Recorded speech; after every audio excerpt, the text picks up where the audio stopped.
बाबा, मुझे सांप ने काट लिया है बाबा। मुझे बहुत दर्द हो रहा है। अरे बाप रे! चलो, चलो बेटा हम वैद्य के पास चलते हैं। वो आदमी अपने बेटे को वैद्य के पास लेकर जाता है। तभी उसको रास्ते में एक भिखारी मिलता है। अरे भिखारी हटो रास्ते से, मेरे बेटे को सांप ने काट लिया है।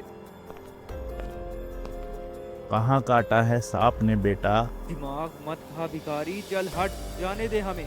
देखो, वैद्य के पास जाने का समय नहीं है। मुझे आता है जहर का इलाज। देखो, अगर मेरे बेटे को कुछ हो गया ना तो मैं तुम्हें जान से मार दूंगा।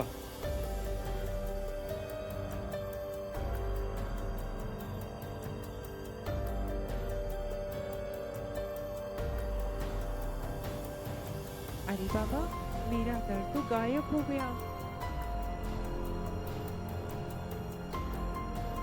माफ करना चाचा, मैंने आपको गलत समझा। वैसे आप कौन हो चाचा? इस गांव में तो पहले आपको कभी नहीं देखा। मेरा नाम रामू है।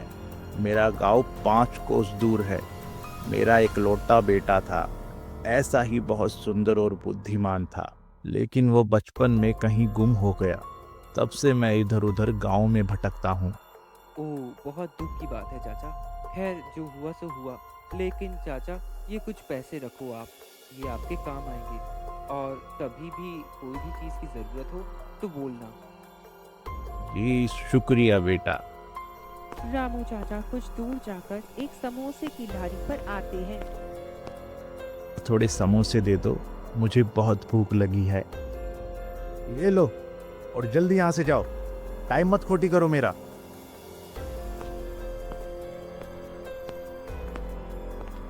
दूसरे दिन फिर रामू चाचा सांस लेने जाते हैं। थोड़े से समोसे दोगे बेटा? पैसे दो, समोसे लो।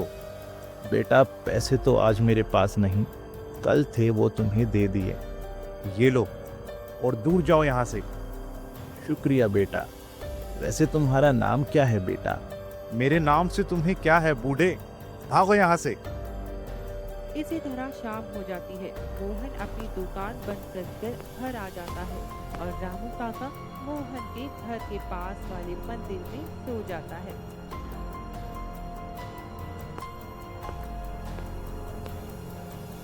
ये मंदिर में कौन सोया है? अरे यार, ये तो वही भिखारी है। मुझे इसकी शक्ल देखकर ही गुस्सा आता है। इसी तरह सिलसिला चलता रहा। हर रोज रामू काका मोहन की दुकान से फ्री के समोसे खाकर जाते, लेकिन मोहन को रामू काका बिल्कुल भी पसंद नहीं थे।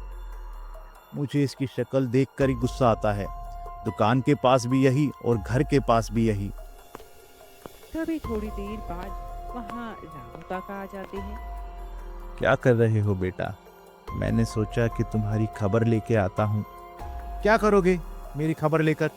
यहाँ से जाने का क्या लोगे तुम? अरे बेटा, गुस्सा क्यों हो रहे हो? वैसे अपना नाम तुमने नहीं बताया। रामू काका, आप मेरे बारे में सोचना छोड़ो और जाओ यहाँ से। मुझे तुम्हारी शक्ल देख के गुस्सा आता है। दुकानदार मोहन हमेशा राहुल काका को साथ गुस्सा करता और उसे दुकान से भगा देता। फिर रामू काका थोड़ी दूर जाकर बैठ जाते।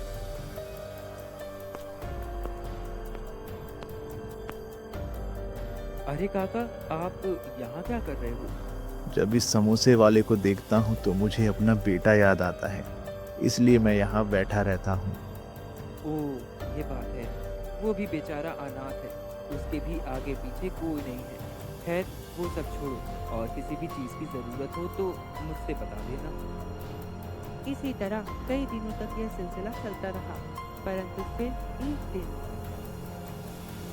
ओहो, कितनी जोर की हवा चल रही है। बारिश ना आए तो अच्छा है। अरे बाप रे, कितनी जोर की बिजली कड़क रही है। ऐसी हालत में तो कोई ग्राहक नहीं आएगा।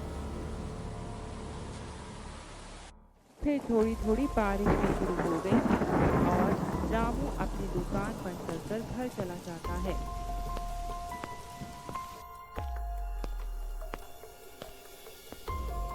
लो, ये बुढ़ा फिर से दिख गया। इसको देखकर माथा खराब हो जाता है साला। यह कहकर मोहन सो जाता है, लेकिन आधी रात में उसे बहुत जोर से प्यास लगती है। आ, अरे बाप रे, सांप ने काट लिया, बहुत दर्द हो रहा है। अब क्या करूं? उस भिखारी को बुलाता हूं, उससे शायद कुछ मदद मिल जाए। रामू, ओ रामू काका, मैं हूं मोहन समोसे वाला। इतने दिनों से नाम पूछ रहा हूं, आ जाके बताया। रामू काका, दरअसल बात यह है कि मुझे सांप ने काट लिया है, तुम जल्दी मेरे घर चलो। फिर दोनों जल्दी जल्दी मोहन के घर जाते हैं, लेकिन वह बेहोश पड़ा रहता है।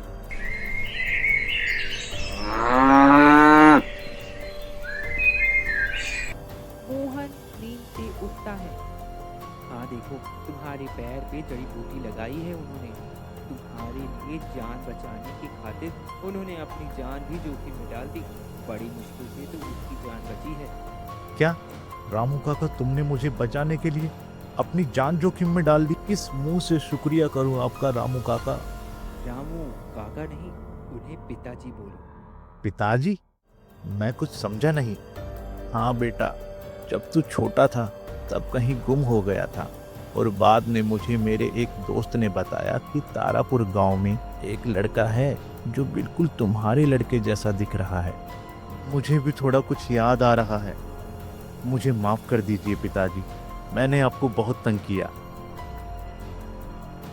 इसी तरह दोनों गले मिलते हैं और खुशी खुशी